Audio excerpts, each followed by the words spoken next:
Thank you for joining ATT fourth webinar series, Navigating Our Future, Embracing in a New Wellness Lifestyle.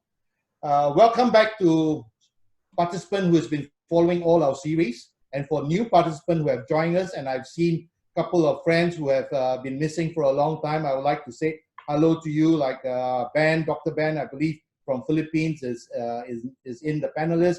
Hi Doc, welcome. And I'd like to welcome our key speakers for today. We have Kunratiwan, we have Claire Bostock, who has been in our first series. There was a big demand for her to come back, so she's back now in this fourth series. Claire, we have lots of people wanting to listen to you. We have Dr. Thet, we brought in a doctor for today. Dr. Thet, we have Master Tan. It's going to be one of the most important speakers of today's topic. I believe everybody is looking at how to be rich. And of course, our keynote speaker, we have Chris from basically Swan and McCarran. Well, the topic for today is healthy home, residential space and condominiums. Well, I just would like to share a little bit with you what Ajt does. I think Ajt is basically a management and consulting company. We are innovators, we are planners, we are full turnkey consultant and management. And basically we work with any entrepreneurs, developers who are keen to put up a homes, mixed use, medical centers, hospitality. We are there for you. Well, this webinar series is a joint cooperation between Ajt and architect partners Swan and McCarran International. Many of you may recognize the building of Swan and McCarran has done in Singapore. They have been established since 1892, one of the oldest firms in Singapore with a long track record of renowned works.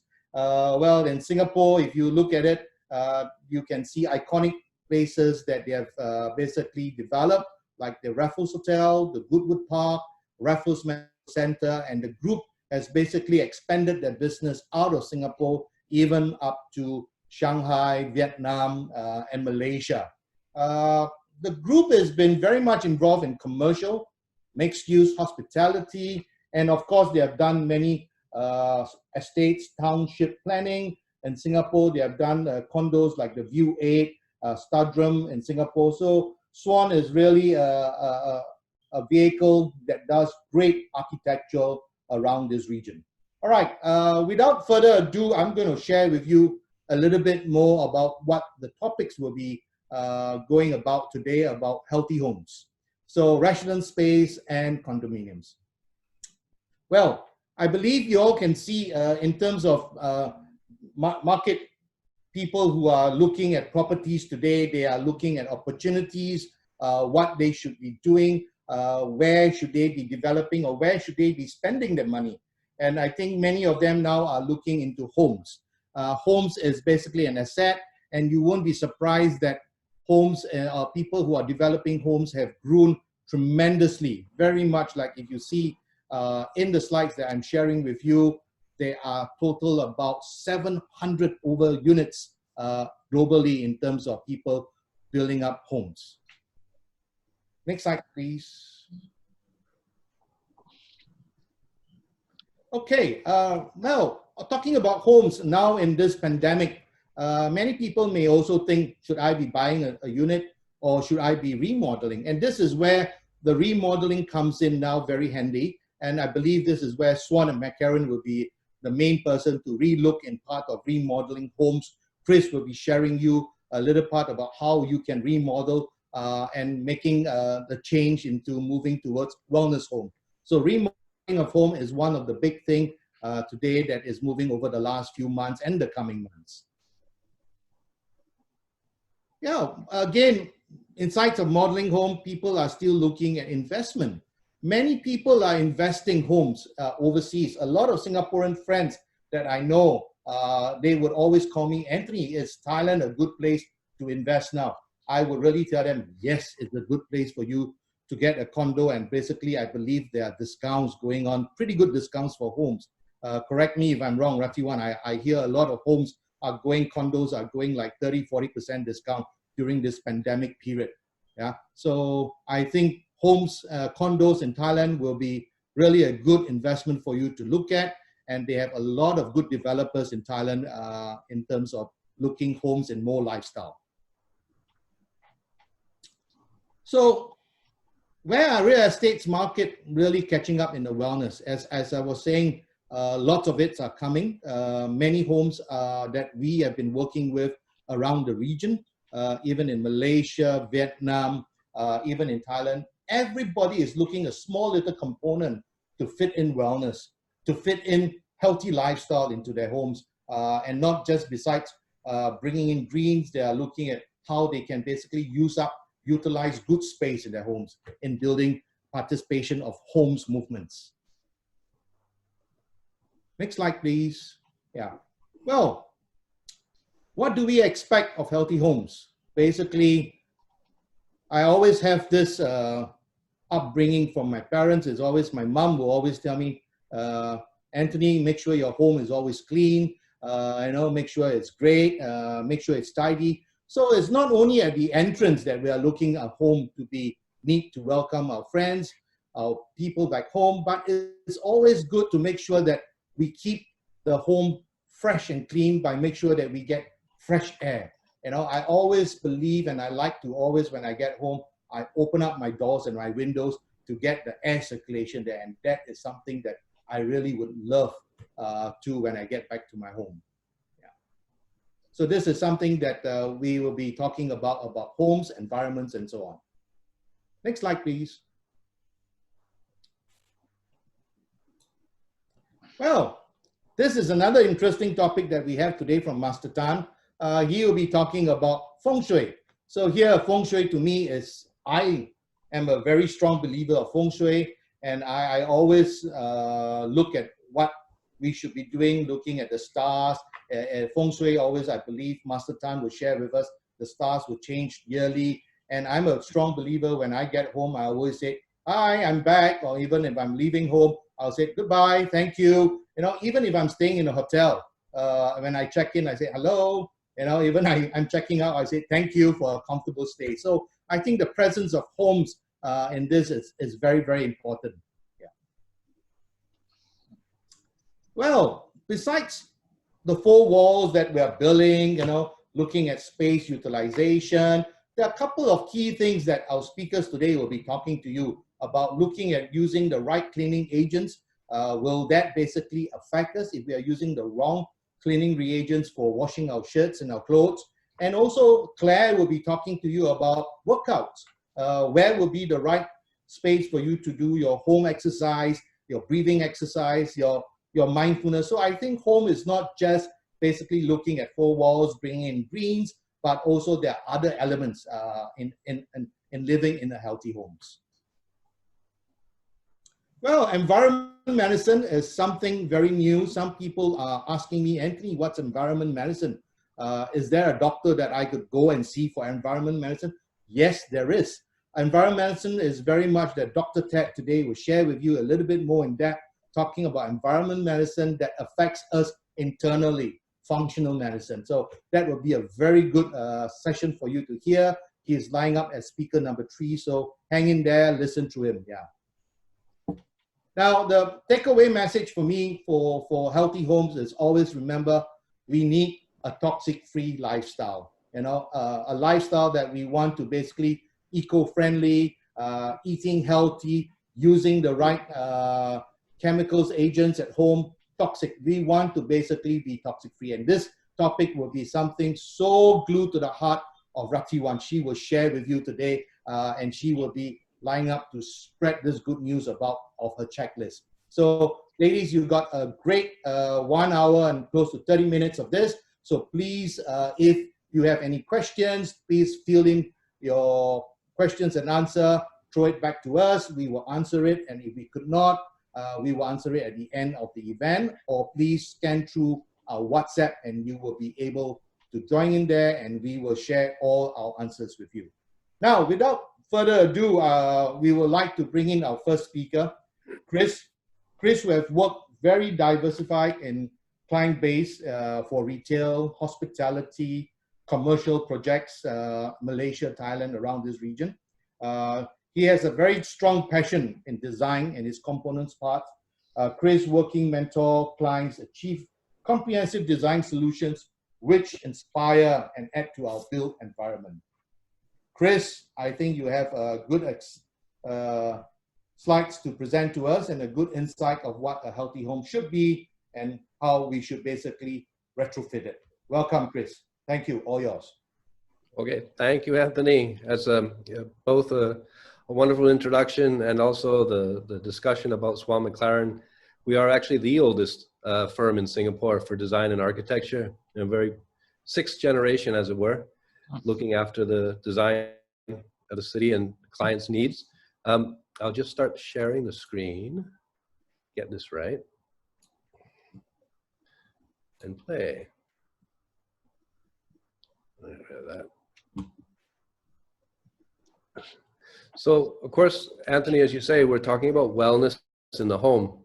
And part of that aspects of all of these wellness is how we can live healthy and with body, mind, and spirit, and creating our own personal home and space, which is conducive to our life and living. For architects, we actually have a toolbox, a creative toolbox, which some forget that they have. Some may accent on different elements of that. But in the end, what we like to do is try and strike a balance. And with a renewed looking into of wellness and our health in these last few months has become very important. So when we look at our toolbox, we're looking at the program, the space that people want to have in their homes, the environment that it's in, not only internally, but also the space around it, and how we can utilize space, light, and the materials that we want to propose for the projects to help us achieve a wellness balance and a healthy environment.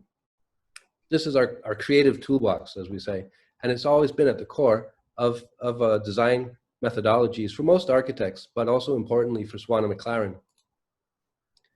So if we think about our home, it's actually a microcosm of the city itself, where we have work, live, and play spaces is similar to living outside the city. And in the age of the virus, that's actually become even more in focus, where we've had to utilize and change how we use our spaces internally, make them more flexible. This is what I call the 24/7 design and creating flexible space. So now, more important than ever, how we use our space as a home is also impacting how we work and live outside and inside the home, and how we can make that a flexible and enjoyable space, and how to create wellness inside it. Just as an example, my fellow director, Rebecca Chia, completed this home in 2016 as a modern tropical house, 3 stories, but very interestingly, brings in a lot of natural daylight, a lot of natural ventilation. It maximizes its views externally, and has a green component in it. Wherever was possible, they tried to incorporate planters, views into the gardens, and views outside into the external gardens of the city to create a connection to the green space. The other interesting aspect of this home is that it's an upside down house. When you arrive, you don't arrive into a ground floor space that has a living room, kitchen, and dining space. You actually arrive into an open space, an air space, which has a swimming pool in it. Close connection to the external views and the water create a very welcoming and unique experience for visitors and the inhabitants themselves, and creates that open and flexible linkage to nature. In that way, the occupants have embraced a lifestyle that's moving seamlessly inside and outside. The intimate conditions of our homes can also expand out and open to the nature around us, and have a deep conversation with that nature. Light, air, water, materials, all form the components that make this a really unique home. Everything is centered around this courtyard. This is an important aspect of this house, because you can have fresh air moving from one room out through to the other room, as well as the light, and a connection to green spaces. And that maximizes the cross ventilation throughout the home, reducing our reliance on such things as mechanical and air conditioning systems. This is moving us closer to our roots as humans, connecting us to nature, and less reliance on the power of the air conditioning unit. And again, space, light, and air These rooms connect to the outdoors.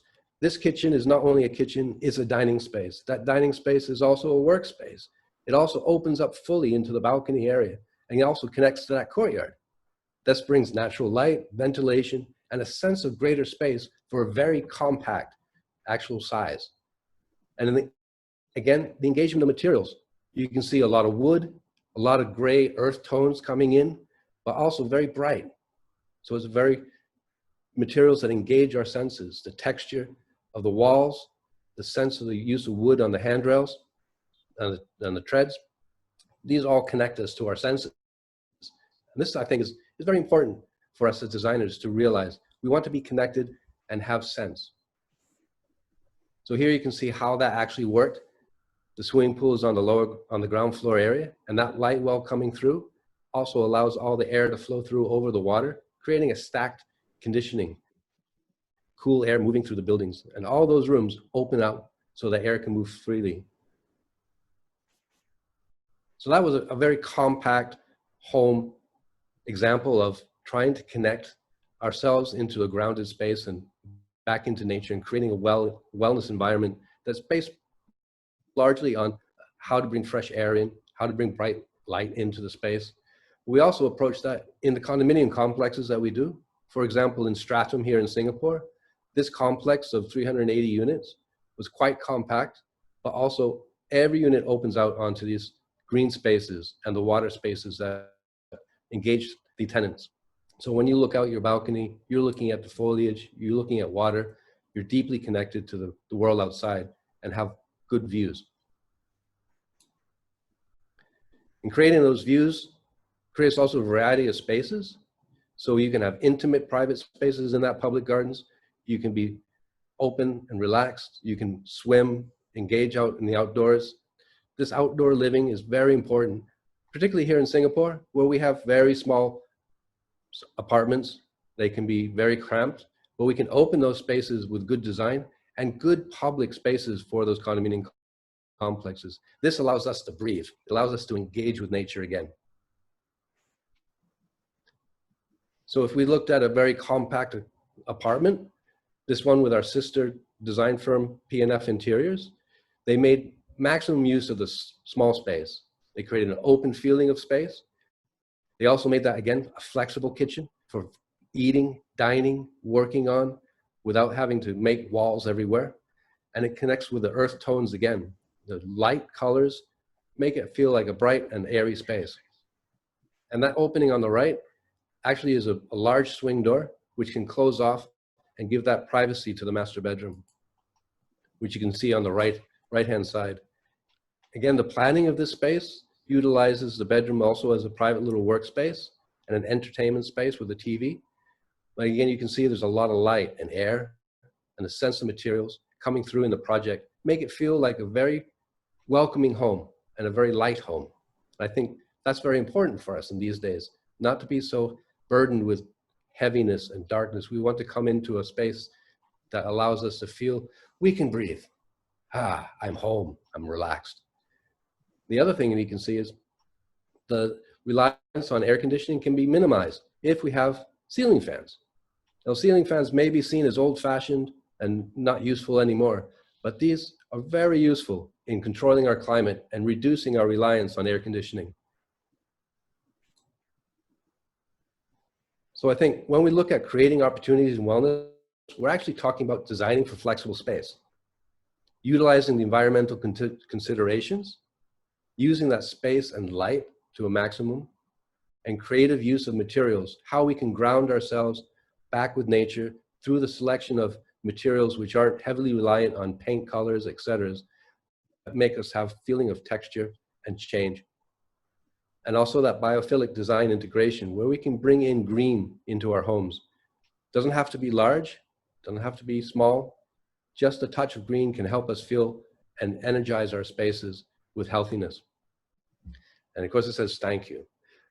But at the same time, since we're Swan and McLaren, these kind of considerations have been going in our offices since our founders' days. The historical tropical homes of Singapore's Black and White is actually one of Swan McLaren's earliest projects, which really tropicalized wellness design, I think, because they open up, they had verandas, they didn't have air conditioning, so they had to use light and air to the maximum. And these are actually a very good example of how to create a good environment in a home. And this has been ongoing in Singapore with our firm for over 128 years. I think that will be it for me. And I'll turn over back to Anthony. And Thanks, I think a Chris. lot of the conversations. Chris, I always love this black and white homes, I think Swan should come out some option programs or packages to approach those owners there, or many of them are Singaporeans with certain stages, option 1, options 2 for remodeling of all those black and white homes. They are your boss. If I'm your boss, that's what I would do. Thank you. Thank you, Chris. Hang in there. Now we would like to bring in Kun Rattiwan. Kun Rattiwan is currently the second generation CEO of JSL Global's Media, a proudful and very well-known content provider in Thailand since 1979. Rattiwan has been working in close partnership with many brands and TV channels. As we mentioned just now, she got a very good series now running in Channel 1 in the Thai TV, in many collaboration projects that lead to a culture of change in media and intimacy. Due to her chronic illnesses and strive for sustainability or sustainable way of healing, she has recently spent last 2 years focusing on her own optimal health, and she is now diversifying her content business to health, knowledge, content provider, and toxic-free products under her brand Ali Natural Living. So listen to her. She got a long checklist for you at home. So Kun Rattiwan, welcome. The floor is yours. Hi, everyone, and thank you, Anthony, for inviting me for be one of your speakers today. And thanks for my brief introduction. And I think I think a lot of people curious why I'm interested in this wellness, a realm of wellness, especially for the human care and home care products. This is my new business that started like a year ago. And as you know, the incident of the COVID affects everyone, right? Including me. So I think everyone is like very concerned about the health and the home they're living in. So let me share my presentation. As Anthony said that I will have a long checklist for you to take home today. But as the introduction that Anthony said that I'm interested in this field because of my chronic illness that I have for like several years ago. And I think that now people are finding the way of designing our own new normal, because people are now fear of losing jobs, have no money for necessities, or losing the business. It's all about losing wealth, right? And I think that's why I put this phrase for you to take in at the beginning, because I put health before wealth, because without health and well-being, we cannot really achieve what we want in life. So this phrase came to me several years ago, and I've learned that the meaning of it through my own experience that I want to share to you today. I wasn't born health conscious. I was overweight before. I was losing my hair because of bad habits in my lifestyle. And the most shocking moment that I had in life, as I mentioned before, that I lost a bunch of my hair at once. And I think it's very shocking for a lot of women or men, like you guys. And it's now become like the normal illness that people have every day.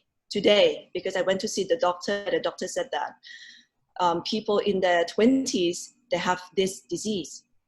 And it's called Alopecia Areata, alopecia areata is like a autoimmune disease, one of the autoimmune disease that occurs like normally every day. And apart from alopecia areata, I have suffered from hormone imbalance and skin allergy. So the root cause for this, as the doctor told me, was chronic insomnia, which I have been having it for over 2 years. And I think one of the reasons was a wrong lighting or bedding quality or air ventilation or something wrong with my room. I think that's one of the reasons that I have to change the environment. And the other big reason the doctor always tell their patient is that the stress. And I'm quite curious why it's because of the stress, because I'm a happy person, as Anthony know me for like more than 10 years, right? I'm a happy person, I have happy family, and I love my job. You are. Yeah, and I know how to release my stress through meditation or mindfulness that I've been learning for like over 10 years. So why I'm still stressful is the big question for me. So I've learned that the mental stress and the physical stress are actually correlated. So maybe if I don't have the mental stress, it might be because of my physical stress. That's what the doctor told me. So the physical stress maybe happened because of eating habits like malnutrition, too much sugar, too much the sweet or white rice, or too much of the gluten intake that I have every day that makes my body inflamed. I don't know, maybe Dr. Thet can tell you more about inflammation in the body. So the inflammation can cause stress, and stress can reduce the ability to metabolize and detoxify. That's what the doctor told me. So the big question is that how can I minimize the toxic in my daily life to reduce the inflammation? So here comes with that I met a lot of people for the past several years. I met a lot of people who cure themselves with organic lifestyle. I started eating more organic food like fruits, vegetables, cut out a lot of the fast food, junk, sweets, all the processed foods that doctor always telling you to do. So I started using organic and natural ingredients, human care and home care products, because in the hope that I can minimize the toxin into my body. I exercise more. So today, Claire can tell you more about how to get physically healthy. And I just know that every, all the exercise is not suited for everyone. So you have to choose the one that best suits you physically. And all through the years that I've been living like organic life, I believe that it is the right path for a sustainable, healthy lifestyle that I'm looking for, and I want to pursue the rest of my life. So how do I go on natural and non-organic lifestyles? I ask myself. I think everyone here wants some easy key points to get started. And I'm not a health expert. I'm just experienced ill person. So this is my own trial and experience that it's actually changed my life. So I changed my diet, which changed my thinking. And this journey changed my thinking to understand more about eco-friendly methods of doing things around me. So it taught me to care for the environment. And finally, I learned that the environment will take care of you. So this is the natural treatment that I've learned from over the past year. So living organically includes thinking about the environment and how our actions affect and impact the environment. I think this is the most important thing that I've learned. So today I will focus on the human care and the personal care that, maybe a lot of you might not really think about it, that it's really affects your health. badly in the long term. So many people buy organic produce or avoid processed food and hoping that they will live a safe, healthy life. Even still, everyday personal care and home cleaning products still contain toxic. As you know, these are some of the lists that you can read from the labels. I think there are a lot more, but this is just only some that I try to get rid of my house from since I've been knowing that I have chronic illness. And like, some of the things like formaldehyde, I think everyone knows it's like a formalin, right? It's a colorless, flammable gas, and it's widely used in preservatives in the skincare, cosmetics, like nail polish, foundation, deodorants, everything you use on your skin. And the short-term exposure of the formaldehyde, it can cause the skin irritation, which is I have it every day. I don't know, maybe it's from laundry detergent that I use. So I get rashes like around my collar. It's like a normal thing that happens like every day. And the other thing is like fragrance. If you look at the label on your skincare products, they have fragrance. So fragrance might smell nice, fabulous, but it's not so fabulous effects on your skin and health for a long period of time. So it may cause cancer. I think it's been researched that fragrance can cause cancer if you use it in a prolonged time, right? And the other thing is very popular is the paraben. So there are many names for the parabens like methyl paraben, propyl paraben, butyl paraben. They have a lot of different names for the toxic. And I've learned that the paraben has been used as a preservative in personal care products such as moisturizer, shampoo, conditioners, and many more that you cannot imagine how many products in your house that's been contained the parabens. And they said that if you use it for over years, you might be having breast cancer. So it's very scary for me as a woman, if I use cosmetic and cause breast cancer, I rather not to do makeup at all. So this is some of the things, the health problem that people get along the way when they not really concerned about the home care or the personal care products that they're using.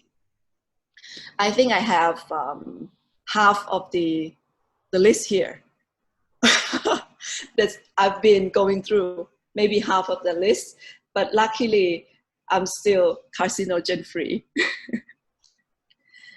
And here comes my little tips. 6 free decoration is always on my shopping list when I go for cosmetic, home cleaning, skincare products. So it's very important to read the label. So the easiest way for you is that you go back home or you stay at home already, you can check all the products that you have or you are using, whether or not they have this kind of thing, in your products, like paraben, formaldehyde, SLS, SLES, perfume, paraben, or silicone. Like you can find silicone on the hair conditioner. So nowadays I don't use hair conditioner and it seems perfectly fine without it. But in your belief, you always think that you have to use it, right, for women, but actually it is not necessary. And here are the list that Anthony mentioned to you before. That's the list that you can take home.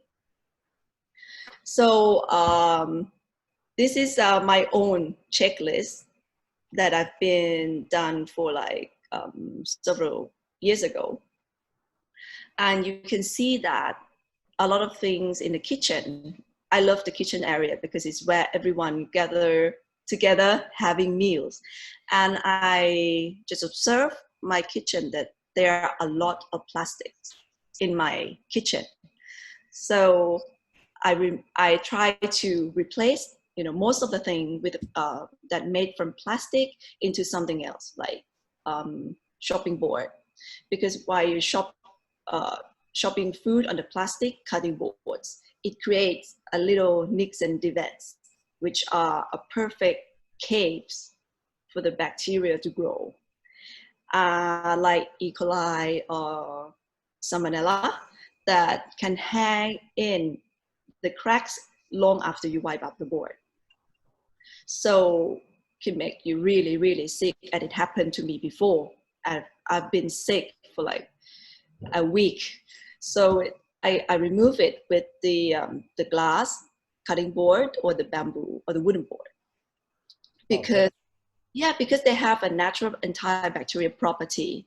Actually, the bacteria still get into the nicks, but it would die naturally.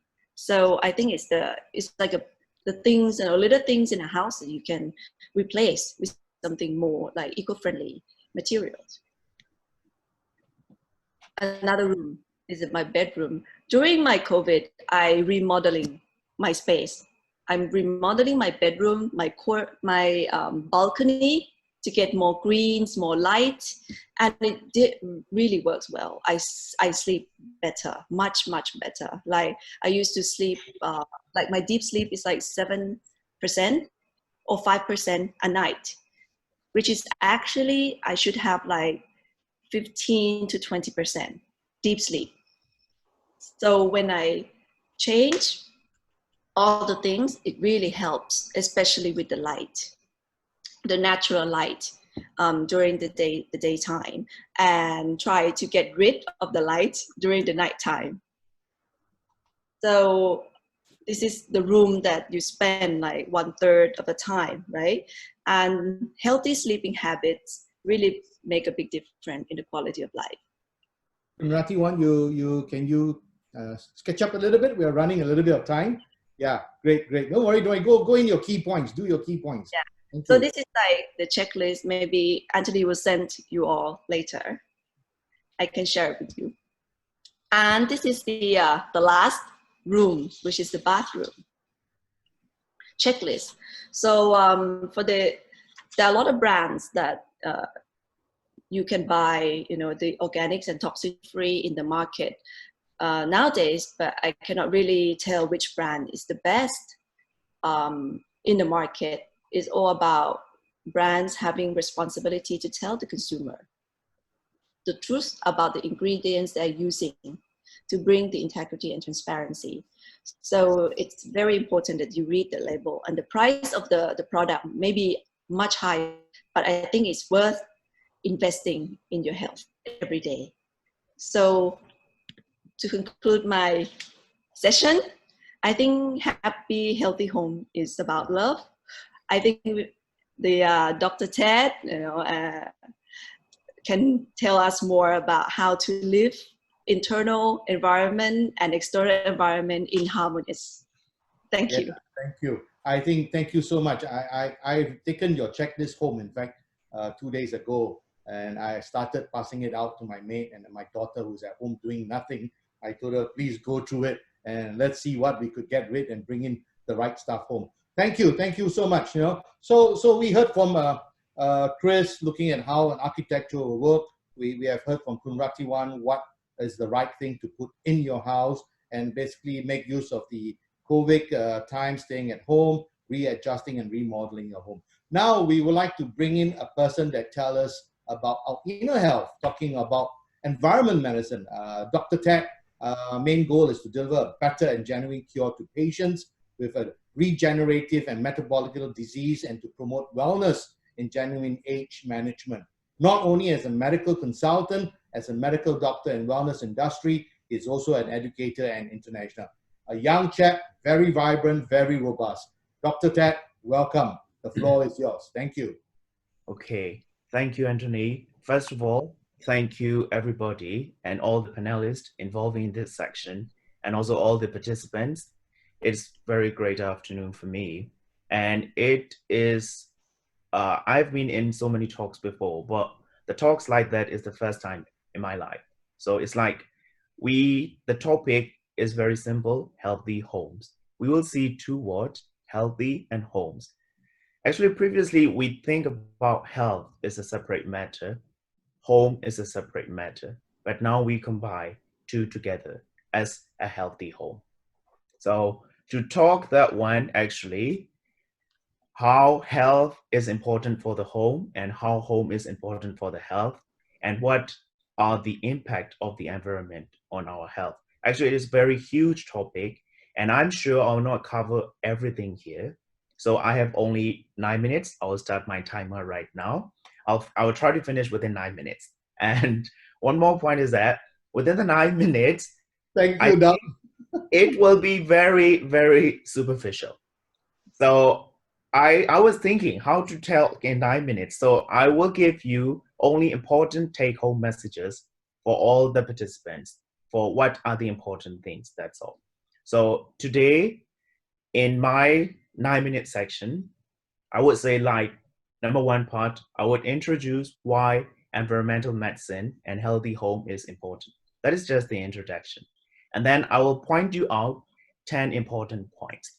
These are the 10 main points. And then I'll point one by one. After the 10 main points, I'll give you a very important summary. So after exclusion of the introduction part, your take-home message after I've talked should be 11 points, 10 main points and one summary point. So what are they? Let's see. We are saying like environmental medicine and healthy home is important. Everything like, okay, sorry. Okay, yeah. So we're going to talk about the healthy home. When we talk about the healthy home, I'll touch up a little bit for like little wellness and lifestyle residences. What are they? Why our home, why we are talking environment is important. Okay, these days, people become more sick and they have got more chronic health problems. Previously, people are afraid of the acute infections and acute emergency. Because of the medical advancement, these problems has been solved a lot. But now these days, people are becoming more suffering from the chronic diseases. For these chronic diseases, we are suffering from the disease and we are suffering from the complications of these diseases. So people and all, including all the doctors, everybody in the science field and all around the world are trying to solve these chronic diseases burden of these chronic diseases on the people. When we check all of these things, we have seen so many things like environment, our social community, and also personal behavior. Everything is influencing all of these. And also, when we see in the children, a lot of childhood obesity and teenage anxiety, teenage depression, rising suicidal rates, lack of independence. And also for the people with working adults, they are having like a lot of problems in their work culture. Why they are having these kind of problems? But before thinking about why they are having, just think about the complications. When they have those kind of problems, they are facing the consequences of these problems. These consequences are like chronic diseases that we are facing. Okay, everybody is trying to figure out what are the causes. When we try to figure out the causes, there are so many causes. Among them, we see one thing, very important point. That is very beautiful thing, that what we call sick building syndrome. So you can search what is sick building syndrome more. Very simple, building is your home, the place where you live. Because of that building style, because of that building, that impacts on your health and on your health internally and also externally. Everything is affecting. That is the introduction part. So why we are thinking sick building syndrome is important? Because when we talk about our health in our body is made up of all the cells. These cells need to rejuvenate. These cells need to be alive. And these cells need to oxygenate. These cells need to produce the energy to stay alive. But the important thing is that the cells have their own environment inside our body. And also cells have their own environment. In these environment, one cells communicate with another cells. So cells have to communicate each other. The same, our body has to communicate with the environment because environment has a lot of impact on our body. So how environment is impacting our body? Let's have a look. In our environment, we are saying like mutual impact, and also we have the mutual impact. Because of environment, we can feel a lot of sickness, and also because of us, environment can feel the sickness. So we have to influence each other, and also we are impacting each other. So that's why that means we need to take care of each other. If you take care of the nature will take care of you, just like the Condominiums one said. So it's very important point. So when we think about the environment, we have internal environment, external environment. So all of these cells inside our body as the internal environment has to survive and has to communicate well. If there is disharmony, if the communication is not in a good condition, not in a balanced condition, our body will feel sick. And at the same time, if you and your environment is in the disharmony, you will feel sick. That's why when we talk about the environment, home is the #1 place that comes into the list of the environment. That's why we need to create our home as a healthy home. We need to create our environment as the healthy environment to support our health. So what are points? I said to you that I will talk to you about 10 points. #1, what are the important pillars? Water. Our body, more than 70% is made up of water. It is a source of energy. It needs to be clean. It needs to be reusable. It's very important. And water inside our body and also outside our body, we have to drink water. We have to use water everywhere to clean, to use inside our body. So water is an important part. Another thing is air. When we say air, we breathe in and we breathe out. So we got like oxygenation. Only when we get oxygen, our cells can survive. Only when we get oxygen, we can produce the energy.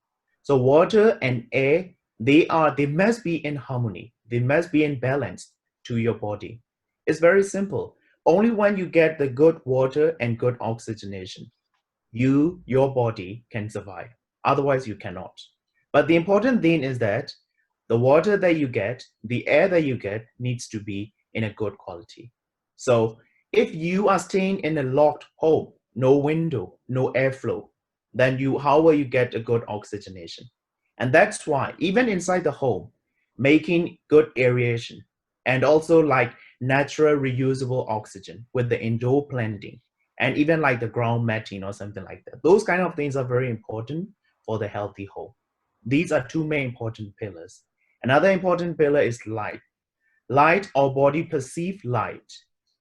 When we get the light, we know our own body has that we call circadian rhythm. You will sleep when light is shut down at the night time. And also in the daytime, you must have light to awake your body, to stimulate your awakening hormones, everything. So that's very also important. If your light doesn't have a good lighting in the daytime, that will make you feel sick. And also at the nighttime, you must not get the lighting inside. So something like that. If your home is not in a good condition to balance the light, it is not good. Okay, another 4 point is like I say love, actually is the communication. As I said, cell to cell communication, cell has to be communicate with the environment. So we all need to be in balance and harmony. So to get a healthy body and healthy environment, #4, important pillars, we need to make all of them: water, air, light, and communication. These things, these important pillars has to be in balance and harmony. If there is no balance, if there is no harmony, your body will feel sick. So I've already given you 6 words: water, light, air, love, balance, and harmony.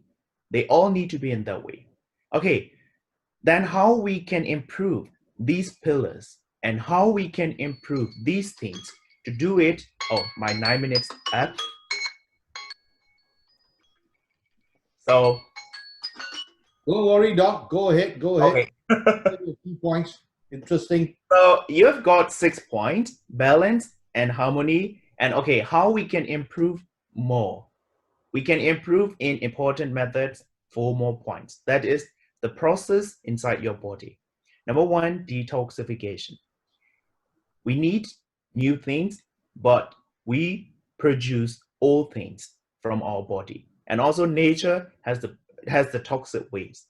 We need to clean our toxin very properly. If we cannot clean, if we cannot detoxify our body and also our environment, you will feel sick. So if you ask me about the cellular detoxification, it will be a huge topic to talk about. That is the very huge chapter even in the medicine. So we need to focus a lot in our cellular detoxification. But very, very important point, all of these things are related to each other. So we need to detoxify. Very simple, you need to clean your home very well. You need to clean your home. You need to clean all of the toxins inside your home in a proper systematic way. There is no blockage, those things. So it's very important. Another point is repair and regeneration. Previously, Chris and Anthony was talking like remodeling the home. Previously, like old home. That's also the trying to regenerate your home. You know, instead of shutting down all of the home, if we try to improve the current conditions, it can save a lot of energy. It can save a lot of money and also the space, everything. It is like the regeneration. We need to try to regenerate inside our body. Regeneration is one of the important process of your body to keep alive, safe, and healthy. So I will explain a little bit more about regeneration in the next slide. And rejuvenation and rejuvenation, they are correlated. But regeneration is formation of the new things. Rejuvenation is the rejuvenation of your existing parts. That's also very important. You also need to try to rejuvenate your pre-existing cells to get more oxygenation, to get more cellular energy, something like that. And the last part is the holistic. Holistic is like the summary of above three. Whenever we talk like healthy home or healthy body or wealth or whatever, we need to think holistically. We need to think not only one part, we need to combine all of the important parts. So for our body, that includes food. We have to have like the organic foods and good foods for your body. And at the same time, you need to have a good movement. That means like, you know, Claire gonna explain about how our body needs movement in the yogurt and those kind of internal things, a lot of things. And also the mindfulness. And never forget, we are human. We need relationship. And we need communication, we need the community, we need love. So we need to be in the holistic way. So in the detoxification, inside the cellular detoxification, and also the environmental detoxification, there are a lot. In that part, Conradi one said all of the toxic waste in her home and everything, those kind of things. These are like what we call estrogenic environment or obesogenic environment. That is very important part of the environmental medicine. You can Google and you can find more later on. Because of our usage of the new products in our kitchen, in our home, in our office, all of these things are creating the estrogenic environment. They secrete a lot of toxic waste. These estrogenic things can affect your hormonal imbalances and your circadian rhythm a lot. And at the same time, obesogenic environment and all of these toxic things can delay your metabolism. They can increase your body inflammation. They can stimulate your immune system to overreact it and then having the autoimmune diseases. It's very important. Your food, the products that you are using, the daily lives that you are doing, everything is affecting your body and your health. So they all are in the environmental detoxification part. And okay, regeneration is very simple. I'll give you a very good example. We do the indoor planting, outdoor planting, these kind of plant. Why we do it? We need green. Everything is green. Previously, we are talking all the time, green, green, green.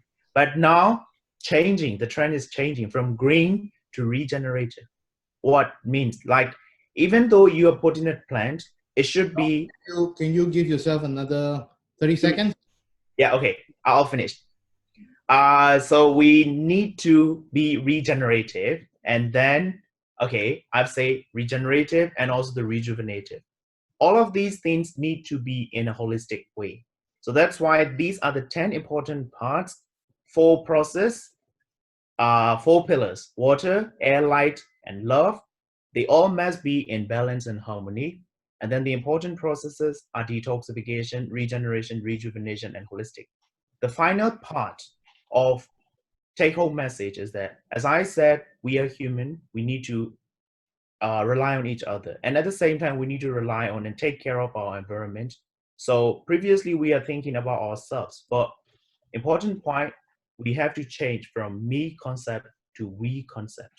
We need to build a community. So when you think about the healthy home, so that's why here, I think a lot of people from the residential real estate community, they're here. So whenever we create the new one, as a doctor, as a practitioner, I would suggest and I would advise you to create not the home, not the building. I do suggest all of you to create the loving, sharing community for all of us. Then we don't need to even think about the healthy home. If you can create the healthy community instead of the building, then everything will be done. So there are so many slides more, but actually they are the references. And I think Anthony can pass these slides to anybody who wants later on. So yes, I tried to finish, but sorry, I think it took more. I think your indication to teachers a little bit more on environmental medicine, I think many people is enlightened now, even myself. So I think in the pillars of what you teach us, I think one thing I would surely seek for more is love. So now I thank you so much for bringing us from. So now we would like to bring in a very hot topic, and I think everybody is waiting for the master. Master Tan took up studies in classical feng shui with Master Joey Yap since 2002. He has consulted for many business owners and landed properties, apartment owners, corporate office, retails, charitable institution and building. His unique selling point, his proven ability, he has basically consulted. He has been given financial results to many of his clients, and I believe I've seen many of his clients showing testimonials of Master Tan capability in feng shui. And Master Tan not only does his business in Singapore, but he has been in Asia and as well in Europe. Master Tan, welcome, and sorry to keep you waiting. All yours, Master Tan.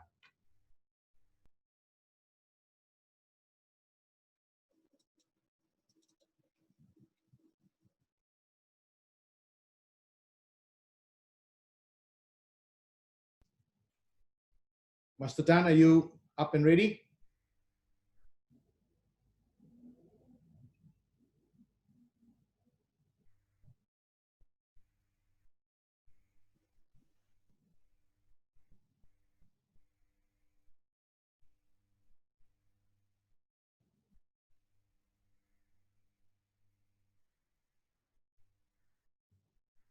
Master Tan, are you okay?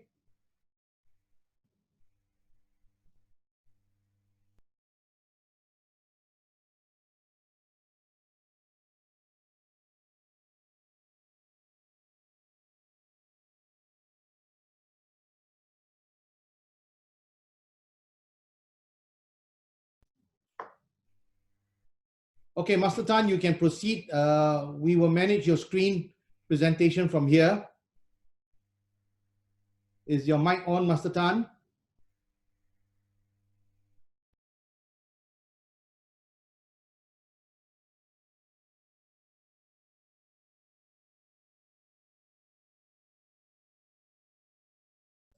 Sorry, he might be having some. Okay, I think we are having some little technical problem on our master side. So we will give master a short break interval for him to work out his technical issue.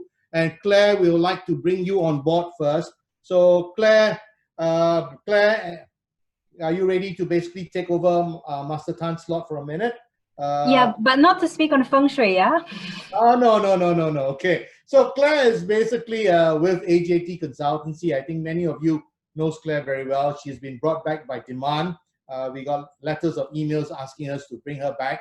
So Claire started as a banker and to a yoga teacher, a counselor, and she has done many projects basically in Thailand for the last 10 years or so. And she's now with us, and together as an entrepreneur, she's specialized in cellular health specialist. So Claire, all yours in terms of fitness, please. And we will bring the Feng Shui as the anchor man. Thank you, Claire.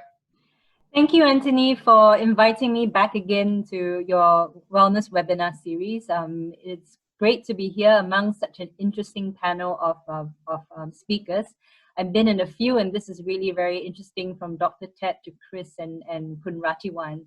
So thank you for having me on this panel. So good afternoon, everybody. My name is Claire, and as Anthony has said, I've been in the health and wellness industry for the last 15 years. And I'm currently a wellness consultant and also a cellular health specialist, focusing on healing people on a cellular level.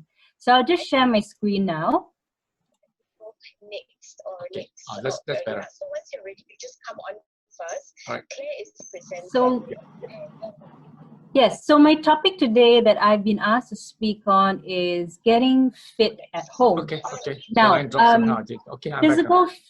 I believe that physical fitness is not just all about physical fitness. There are a few other components to it, and physical fitness is just one of them. And I'll cover the rest of the components throughout the rest of my presentation.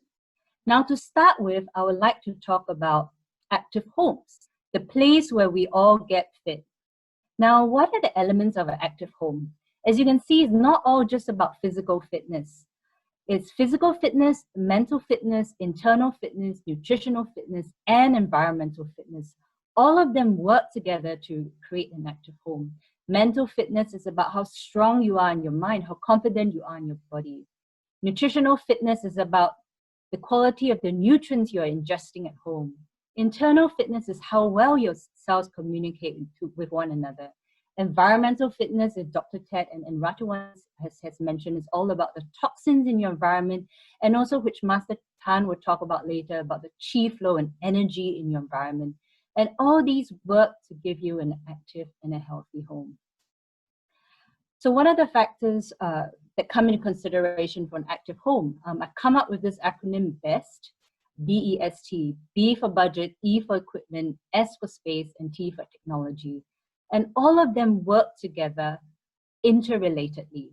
So your budget can be small or large depending on your personal preference. You may want all the frills and the rah-rah, something really big, a whole room dedicated to being your area where you do your fitness activities. Or it can be something small, plain and simple. Equipment related to budget, and also to space. You can have the basic equipment, some weights, a yoga mat or meditation cushion, or you can be really comprehensive, the top of the line equipment integrated with virtual reality inside of it. Space, again related to all the other elements, can be really small. You can have a space just by the side of your bed to do your yoga, to do your fitness, or you can have a room dedicated to it. When I was working in Koh Samui in Thailand, I know a lady who actually had a gym that was bigger than any 5-star hotels. She had all the top of the line equipment, and it was just for her. But how much she used it, that was another question in itself.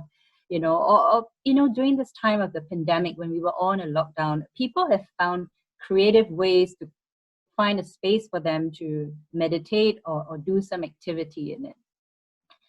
T for technology. Now, technology is related to fitness, and very much so recently, with your access to your TV screens where you have live streaming of classes, your fitness classes, Pilates, yoga classes. Or right now there's equipment where there's technology integrated into it, such as the Peloton bike. So the Peloton bike comes with an inbuilt TV screen where you have live streaming of classes, live classes, or they have a library of videos that you can work out to. Or if you want and you have the budget, you can even have a room with virtual reality screens where you can imagine running up in the hills or skiing on the ski slopes, all in the comfort of your own home. So all these factors are interrelated, but the key is to find a quiet space, a place to call your sanctuary, a place where you can move and your energy can flow. Now, before I go into all the aspects of different elements of fitness, it is good for us to understand why we are looking at getting fit. It is not about getting slim or fitting yourself into a bikini. Certainly that's what we all start off with. You want to look good, you want to lose weight, but as we get older, we realize that our body degenerates, okay? And the degeneration starts when you're in your 30s, okay? You have a loss of muscle mass and function at the rate of 3 to 4% yearly. In your 40s, your metabolism starts slowing down, hormonal changes start happening. And this is the age where if you look at it, most of our friends or look at the slimmest person when we're in college, they're no more that slim, okay? Like recently in Facebook, we see John Travolta before and after, he has really changed in his size, and a lot of it is due to your hormones and your metabolism slowing down. This is the age where your complaints, I'm not eating a lot, I'm exercising a lot, but I'm not losing weight. Okay, why? Well, because your hormones are at play. In your 50s and 60s, that's when your balance decreases, coordination goes down, arteries become stiffer, core strength is lost, bodily function starts slowing down. So what do we do? Now, the key here is we have to exercise right, we have to sleep right. We have to get our physical fitness, mental fitness, internal fitness, environmental fitness into play. Now, first start on physical fitness. So people tell me often, I do yoga 5 times a week, I go to the gym 3 times a week, and I said, fine, but you need to have a workout that's balanced. There's 3 pillars of physical fitness: your cardiovascular fitness, flexibility, and core strength. Now, what is flexibility? People tell me, I think Chris and I were talking before about his wife, flexibility is not about touching your toes or doing the perfect back bend that you see in all the wonderful magazines. It's about the ability of your joints and body parts to execute their full range of motion. A simple test is just moving your arms, rotating your arms around in your arm socket. Can it move freely? Do you hear any clicks? Does it hurt? This is a good simple test for your flexibility, and it's required for your day-to-day activities like bending, walking, and lifting. Some people can't walk up the steps because their hamstrings are so tight. It hurts when they walk. They can't stretch their legs. It helps to prevent muscle and disc strains when you perform movements. And over time, the loss of flexibility can lead to permanent changes in your posture and normal muscle function. So what can you do at home? Well, stretch at least once a day. My mom is a good example. She's 73 years old. She stretches every morning without fail. When I walk down the staircase, I can see her stretching in bed. But she looks like she's in her 50s and she runs around with her grandkids. She has so much flexibility and movement in her. And a great flexibility exercise, of course, we all know is yoga. And yoga is not just good for flexibility. It's a good mind distressor, and it helps to calm the body down.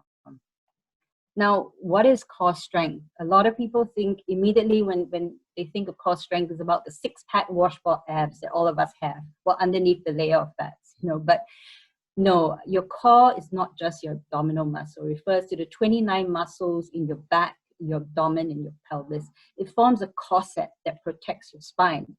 You can be the most flexible person, but if you don't have a core strength, you're going to hurt your back as you get older. Your spine is not you're protected. So what can you do?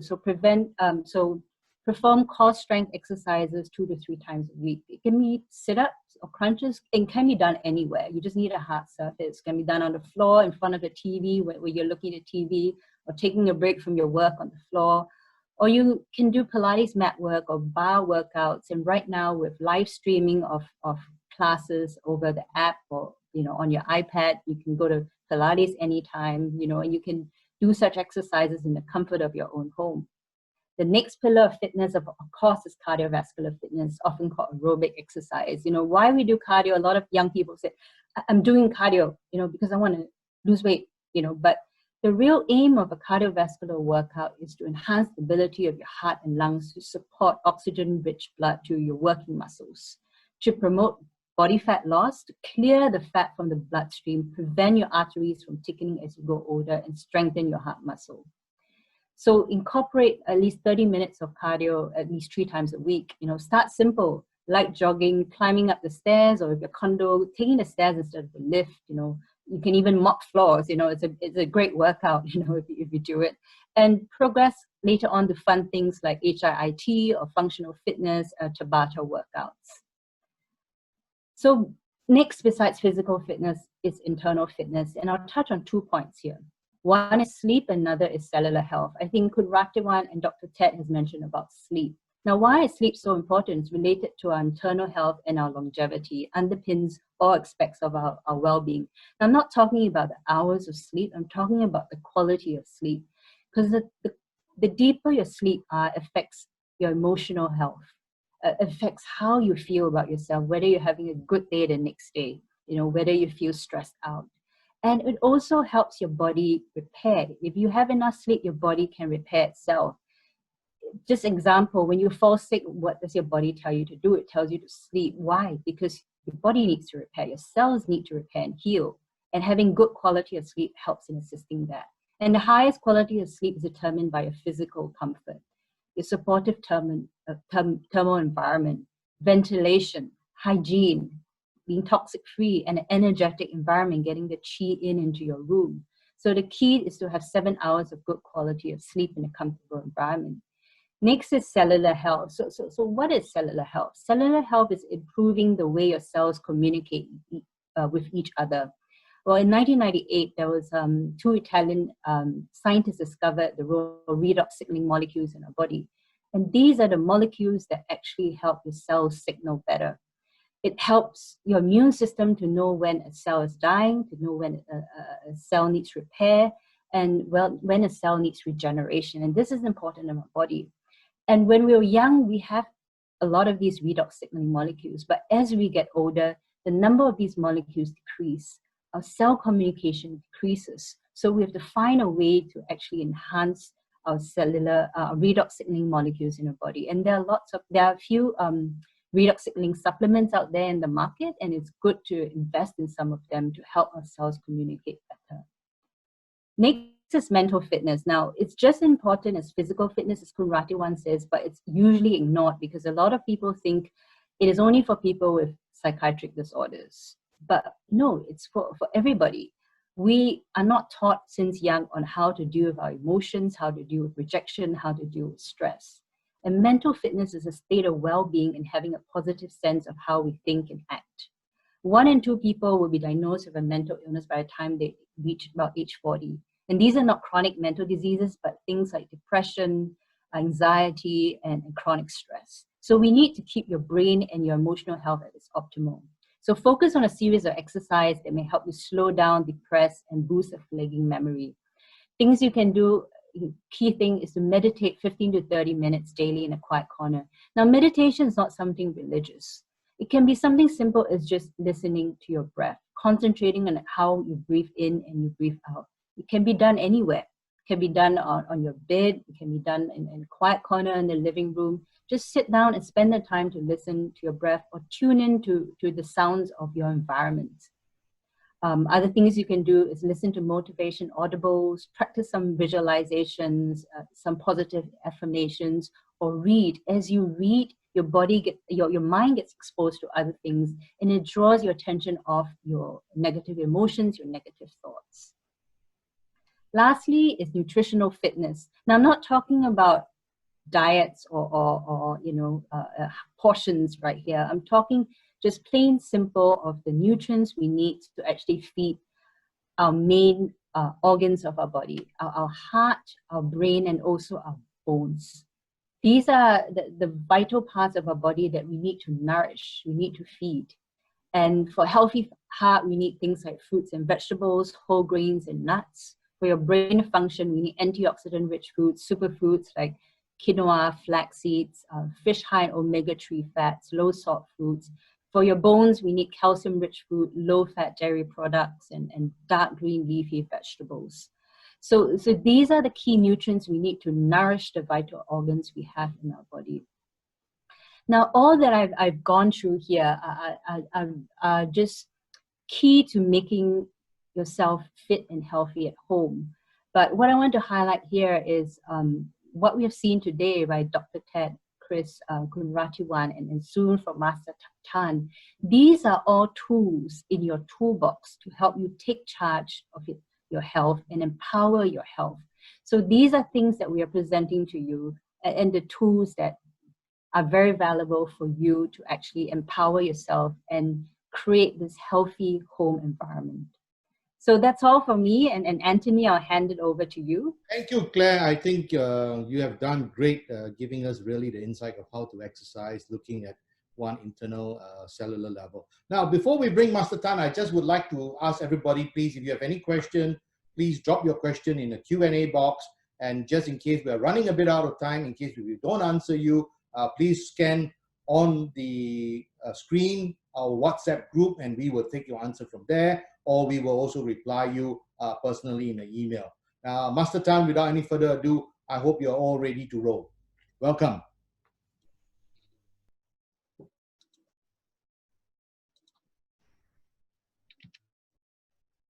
Good afternoon, everybody. Hi, I'm Master Tan Hap Cheng here. Today I'm going to talk about Feng Shui, how it can be used for promoting wellness, relationship, and health. Can everybody hear me? Give me a thumbs up if you can. Yes. Thank you. Very good. Right. What is Feng Shui?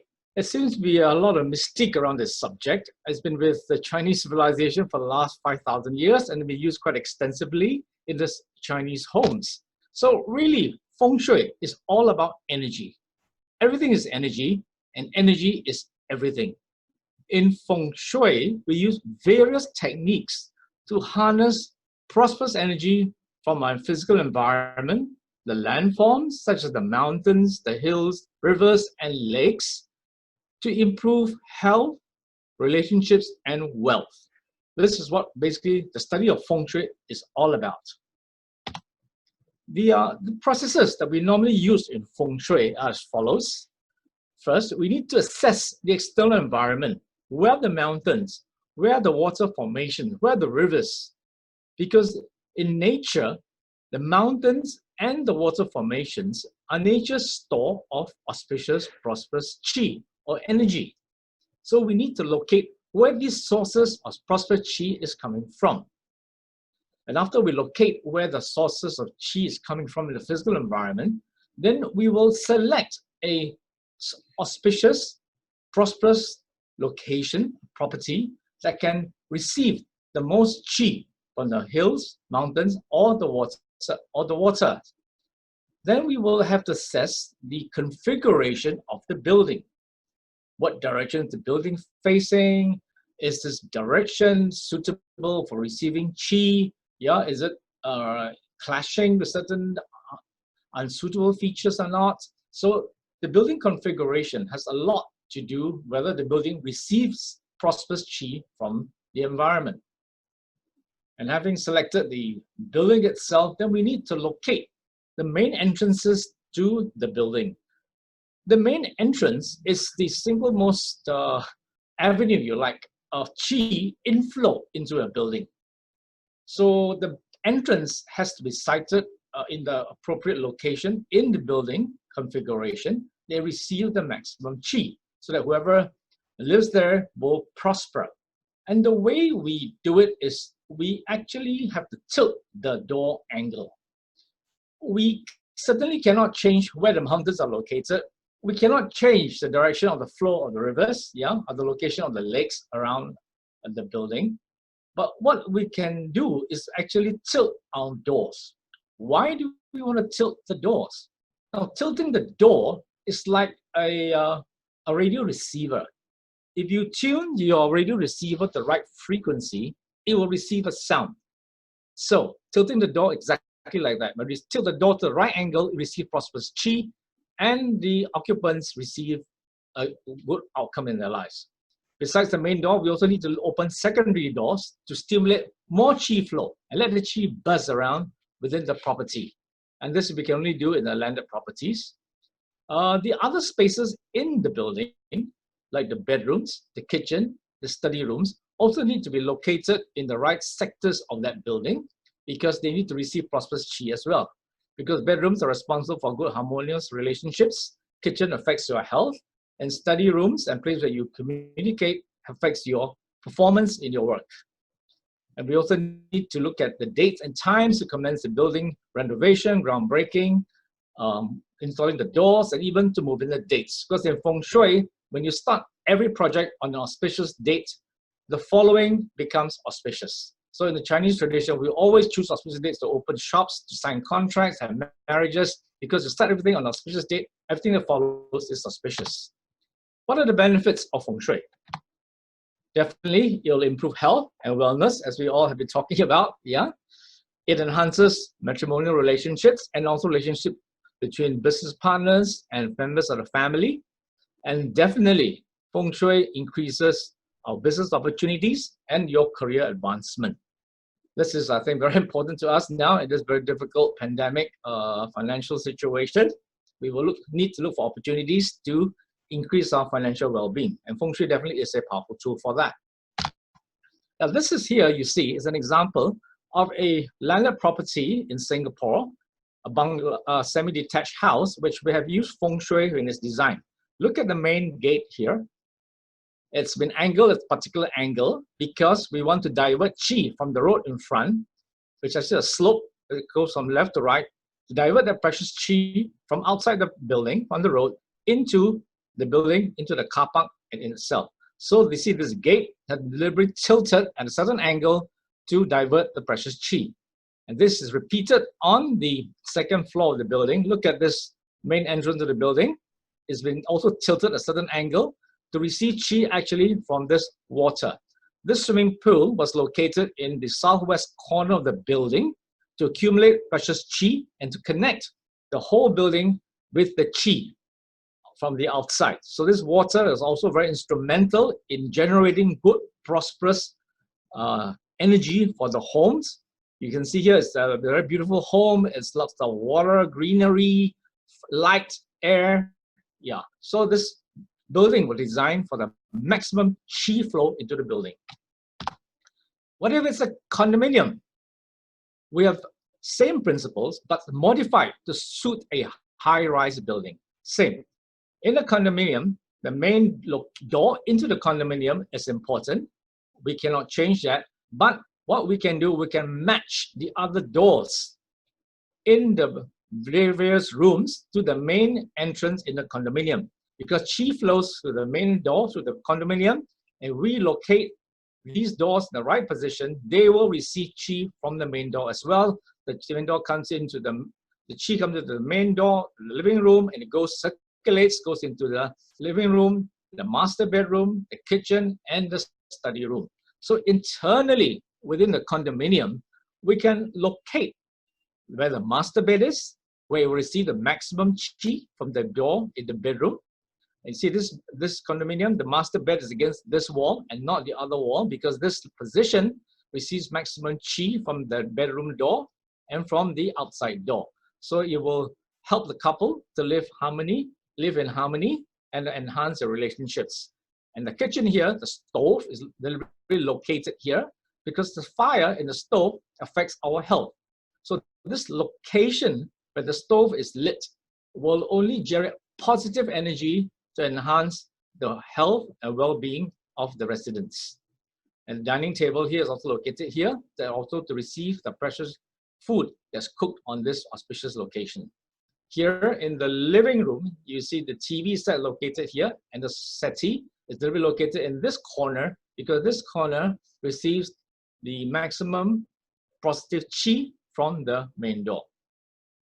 And here in the study, you see the book desk and the screen is located in this corner, and the door is actually here because from this location, the desk here will receive positive qi from this door location, and this door will receive positive qi from the main condo entrance. So it sees about qi flow in the condominium and qi management that we do in a condominium, and where we place all the different facilities is based on qi flow and circulation. For commercial reasons, we can use the same technique as well to generate wealth, which I'm sure everybody is most interested about. And this was a building in Ho Chi Minh City, a warehouse, retail, corporate office complex, 5 stories, was designed according to Feng Shui. And look, the main door here was deliberately tilted about 15 degrees from the facade of the building. Why? Because in front of this building was a large tributary of the Saigon River that flows past the property. So by tilting the door this way, we could divert the chi from the river into the building. And on its completion, then they moved in the first year, they had sales of 11 million US dollars. So that's one of the benefits for commercial users is to use Feng Shui to generate profits and increase business. And another, if you have any doubts as to whether Feng Shui really works, because you can't see the energy, right? Yeah, and you're doing all these Feng Shui adjustments to direct chi, does it really work? Well, if you have any doubts, I'd like to share a testimonial from a Vietnamese building contractor, Tuan Le Construction, who invited me to do the 3,000 square feet office space. It was laid out on Feng Shui principles. The main door was tilted. And Mr. Tuan Le shared with me this testimonial to thank me because after 5 weeks of moving into the new office, I signed 3 contract agreements totaling US $20 million. And I believe I'll win 1 more contract, US $20 million for Sembcorp Group within the next 2 more weeks. So thank you very much for your Feng Shui for my new office. Thanks, Tuan Le. So this is the testimony, a real life testimony of a Feng Shui that was done for an office for a client, and he really benefited by closing more new contracts. Another customer, a hydroponics plant farm in Singapore, engaged my services to help them turn around their new facility, which had countless problems after it was built. And after the Feng Shui was done, surprisingly, all the setbacks faded away. The machinery started working, the plant started growing, and they increased their revenue by 100% after the Feng Shui was done. So really, this mysterious subject of Feng Shui, which we don't really understand and see how it works, but we can measure the results. There are certain definitely measurable outcomes. And these are the testimonials I receive from my clients are really the beneficiaries of my Feng Shui technique, and they have used it to enhance their business. And we, of course, we're living in homes. We also need to live in homes that have good health, which is much more valuable than wealth, and also good relationships. So with Feng Shui, we can actually manage the chi, the flow, energy within a home, an office, yeah, or any place, such that you can achieve the good outcomes of wealth, health, and relationships. So ladies and gentlemen, I hope there are no more doubts of what Feng Shui can do for you. And if you wish to know more about Feng Shui, I'll be most happy to advise and consult. Thank you very much for your time. Thank you, Master. Thank you. I think all of a sudden we were a bit quiet on our Q&A, but all the questions starts pouring in very much on Feng Shui. So thank you very much. I'd like to thank all our panelists for being so patient with us today for 1 hour and 30 minutes. And I just asked for another 10 minutes extension for us to take through some Q&A. And thank you all of the speakers. I think we all get a very more insight about what healthy homes are. So let's go on to Q&A very quick and the fast one for 10 minutes. Please, if you have any questions, please type in your question now to Q&A and we'll pick it. Well, first one for you, Master. From the first-hand experience, there are conflicts of interest between good design and Feng Shui, where the design can be distorted and one end up with a mismatch. How does one manage these conflicts? So I think this will be basically you, Master, and maybe Chris, as an architect, maybe you got to look at that question too. So Master, can you take this question, please? Yeah, I'm always not a good friend of architects. I have had my share of conflict with many architects in the design of buildings and homes, but I always try and compromise and explain to the architect the principle of why we want to locate a certain door at a certain location and direction, and it may look sort of hideous to the architect, and we try and find a way out and compromise, that to meet the aesthetic design of the architect and to comply with the Feng Shui principles of receiving maximum chi into the building. I think we can do that. I've succeeded in most of the my encounters with architects in working out something that is amicably suitable for both of us. Thank you. Yeah, Chris, so I think you got to work with Master Tan to put up a good architecture of feng shui before you start piling and designing the house. Yeah. Well, like as in anything, it becomes part of the brief. So as architecture is design is problem solving. So working together as a team, persons such as Master Tan are part of that team that help facilitate the projects. And then we build that into the design. I'd just like to share, I think I shared with Master Tan before and yourself, I had the experience in London where we renovated a house that was from 1903. So it was an original house that had been turned into 3 flats. So the house had been carved up. When I went to survey the house, 3 days afterwards, I was sick because of the way the house had been carved up and everything blocked off. When the contractor went in and took all the non-original walls out and opened the windows, you could actually walk into the space and feel healthier, that the house was healthy again, because the air was flowing in as it was originally designed, and the light was coming in as originally designed. And after I went in after that, I didn't have the sickness again.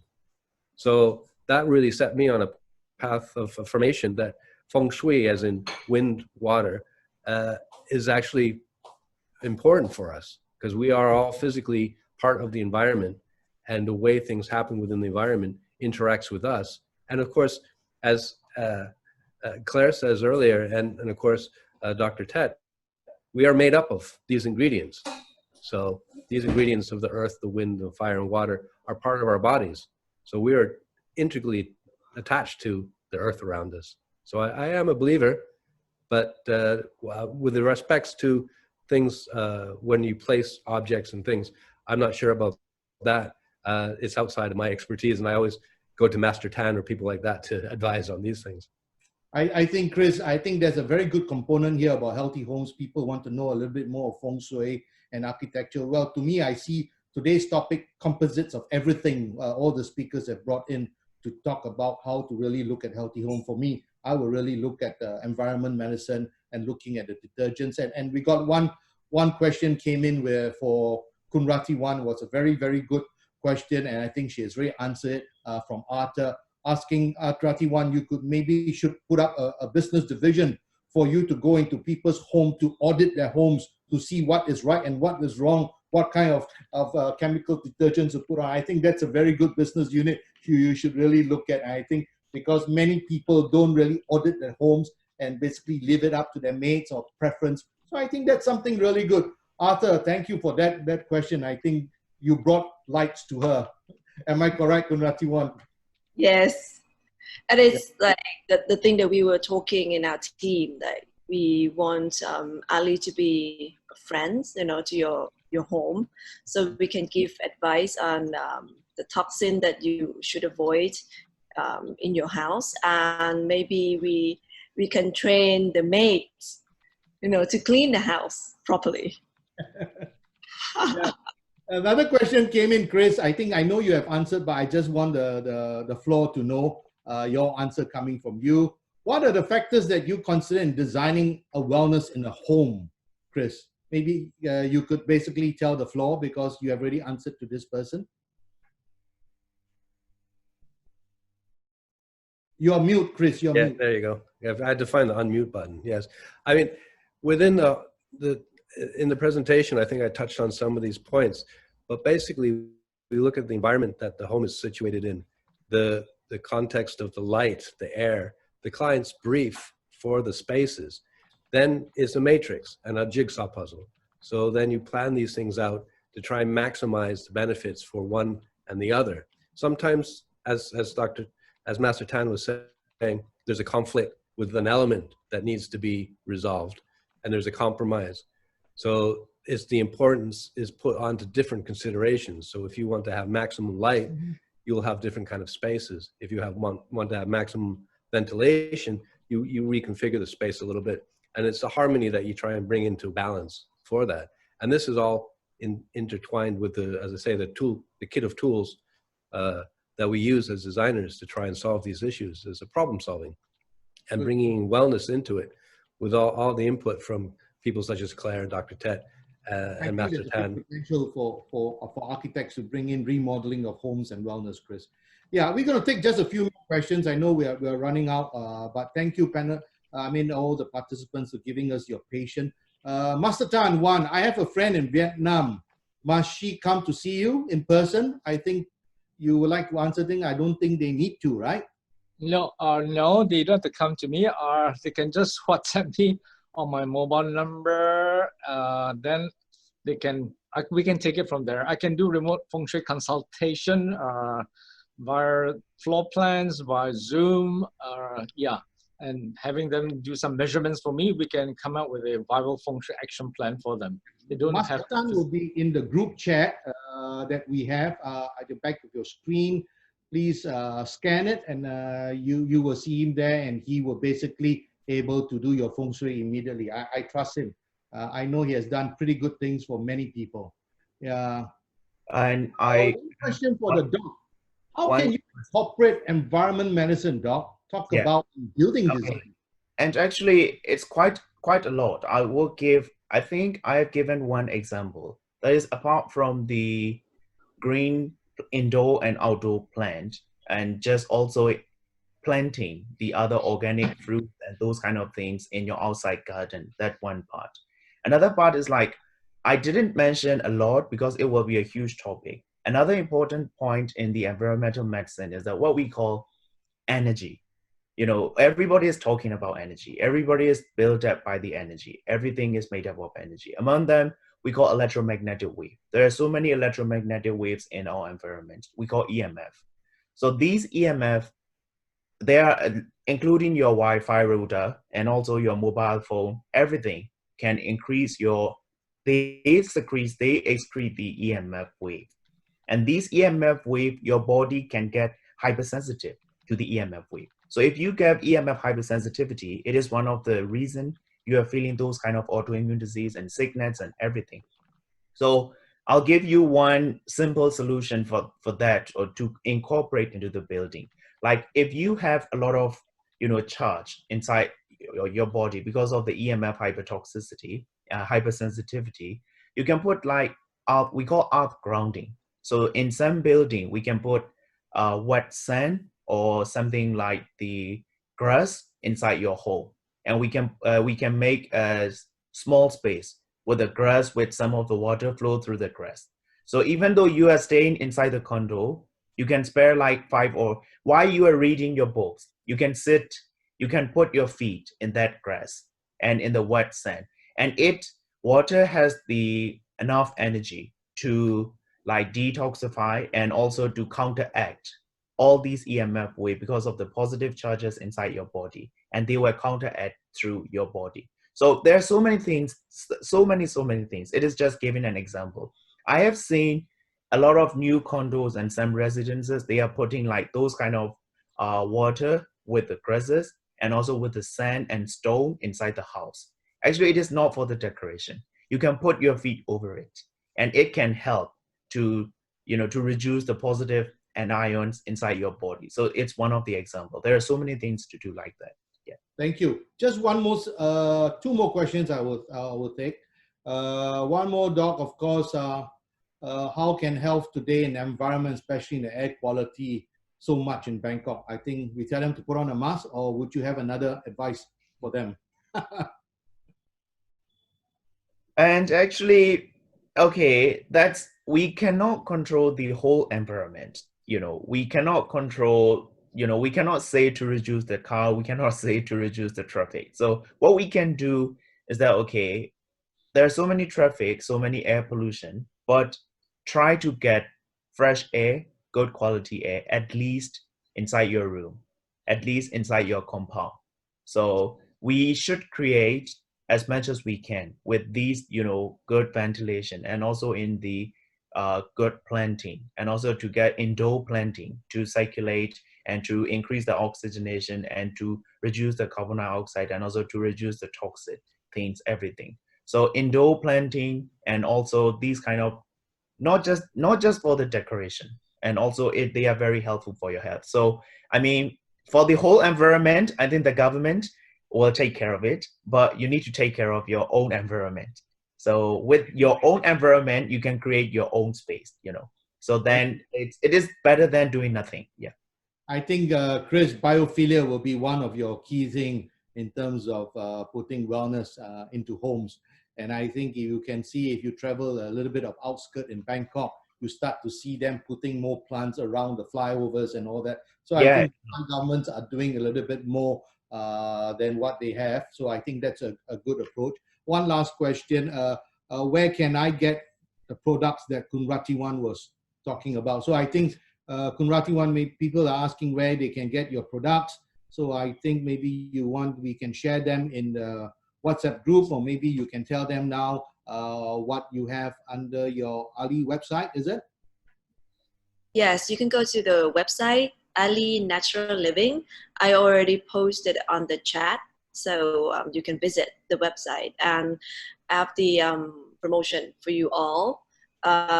You have to use the code WEB10 in the website, and then you get discount until this Sunday. Great, great, great. I think, thank you. Before we call it, I think we still got speakers. I mean, we still got panelists there. I think they have been very kind. Usually they will stay throughout our webinar. Before we call it a day for today, we would just like a take-home message from all of the speakers. Can we start from Claire, please? Claire, would you like to give a take-home message? Yeah, I think my take-home message is what I said at the end. You know, all these are all tools for you to empower yourself to build a healthy home. You know, whether it is fitness, physical fitness, mental fitness, internal fitness, or environmental fitness. You know, all these are tools for you that you can use to incorporate to make your home healthy. Thank you, Claire. Thank you so much for being here. Master, any take-home message how to make this rich? All of us are wanting money to flow into our door. Yes, I just like to leave a message here that Feng Shui is not a superstition. It is a tool, a very powerful tool, especially that we can use during very difficult times to help increase our financial cash flow and also our wellness and health, which is also very important, and enhance our relationships within our family, partners, yeah, and also with the people we work with. So we are all surrounded by energy all around us, yeah? And really this Feng Shui is a wonderful, wonderful tool where you can harness this energy to create practically any outcomes you want: health, wealth, relationships. That's something I like everybody to be aware about, yeah? And use it to the maximum. Thank you. Thank you. Kunratiwan, would you like to give your takeaway message? So I think today we all know how to design our new normal way of life. And I think the topic is very interesting in terms that we're going to stay home more often, I think, after the news yesterday. So yeah, the way we design our home is like, I think the first thing that people are doing it right now, because I know from the market, the sales in the home decoration rises a lot. Planting, indoor planting, budget is like going up, you know, as the Yaya, you know, the actress, she was holding a plant in her hand and posted on Instagram, and the price of the plant is go up really high at the moment. Yes, I saw that. Oh my God, that's crazy. Thank you so much. Yeah, for me, from my past experience that I share with you, I think you have to know yourself, that how you can, you know, treat yourself well, because everyone is not the same. So you cannot do the same as the other people does. So try to find your own reality and you will find peace of mind. Dr. Thet, yours is basically, I'm going to look for the pillar of love. What else would you advise? So my important take-home message. Number one, love yourself. Only when you love yourself, you take care of yourself and your health. And then you will be health conscious. And then you will know how to take care of yourself. you will know how to take care of each and every cell inside your body. Number 2, build the community. Only when you build the community, you will love each other and you will know how to take care of each other. By building the community, it can reduce your stress, your depression, and a lot of problems also at home and also in the workplace. Try to solve by the community for your problems. Number 3, the most important thing, respect your nature, respect your environment, and then respect the whole environment around you, and then the environment will love you, and then we need to take care of each other. As I said, everything is built with energy. We all have own energy. Our energy has to react each other. So yeah, respect the environment. Yeah, these 3 take-home message. Thank you. Thank you. Chris, well, you got a lot to do. You got to combine everybody's effort to build a wealthy home and Wealthy home. a wealthy and healthy home, Chris. Your take-home message, please.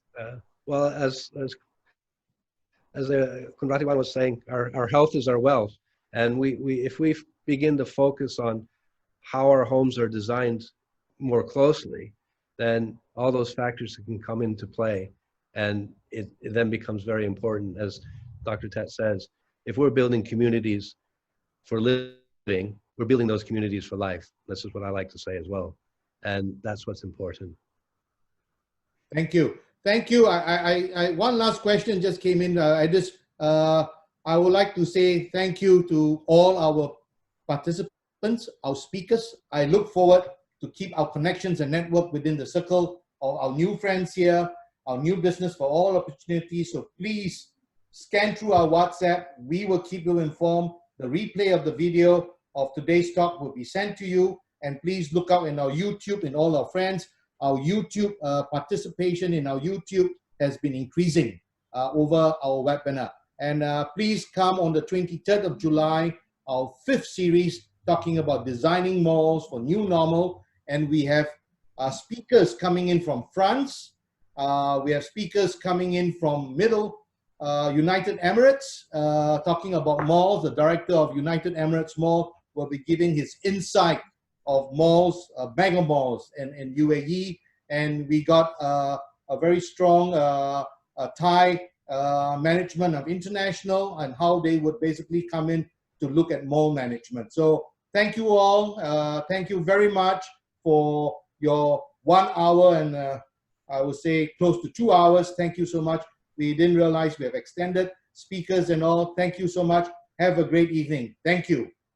Thank you, everybody. Thank you. Thank you all. Thank you all. Thank you. Bye-bye.